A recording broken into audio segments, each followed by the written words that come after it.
Vous connaissez le film Les temps modernes et notamment la scène où Charlie Chaplin visse les boulons qu'une machine lui apporte à un rythme effréné. À un moment, il est pris de court et de folie et il plonge dans la machine pour rattraper son retard. Heureusement, le contremaître assiste à la scène et arrête le mécanisme pour éviter les dégâts. Seulement, à l'heure actuelle, ce sont les systèmes d'intelligence artificielle qui, entre guillemets, vissent les boulons, conduisent des voitures autonomes, diagnostiquent des maladies, et lorsqu'une erreur sera commise, et qui appuiera sur le bouton?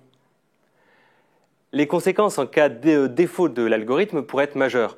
Qui plus est, la santé n'est pas qu'une affaire de boulons et de vis, ça touche à la personne humaine, et donc s'ajoutent à cela des risques éthiques, déshumanisation de la santé, perte d'autonomie, discrimination. Mais surtout, on est au début du phénomène. Or, c'est aujourd'hui que ces systèmes d'intelligence artificielle pénètrent la pratique médicale et massivement les hôpitaux, d'où l'intérêt de la recherche et de la question. Quelle régulation, donc quels outils juridiques pour tendre vers une intelligence artificielle éthique? Alors, comment on répond à une question pareille? D'abord, on s'y prépare et cette préparation, elle a deux temps. D'abord, identifier les risques.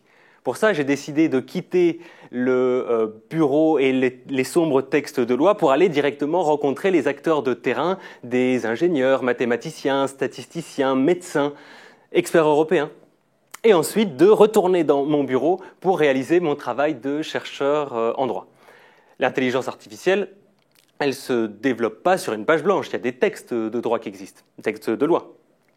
Et donc, ce que j'ai fait, c'est que j'ai pris l'ensemble des règles que traverse l'intelligence artificielle de sa conception jusqu'à son utilisation. Et à chaque fois, je me suis posé la question, est-ce que ce texte permet de répondre à l'objectif que je me suis fixé, tendre vers une intelligence artificielle qui soit le plus éthique possible?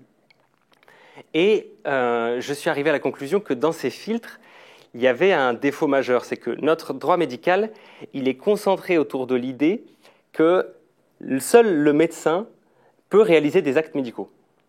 Et ça a deux conséquences néfastes, c'est que les systèmes ne sont jamais considérés comme autonomes aux yeux de la loi, alors qu'ils le sont de plus en plus, et le médecin est responsable alors qu'il contrôle de moins en moins.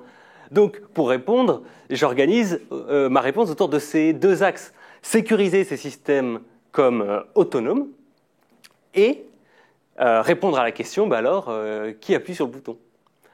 Pour ça, je propose un traitement différencié entre les systèmes d'aide à la décision, où le régime juridique reste inchangé, et les systèmes autonomes, où je prévois des modes alternatifs de régulation.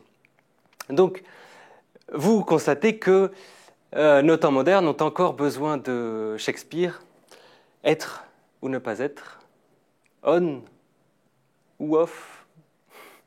Telle est la question. Merci.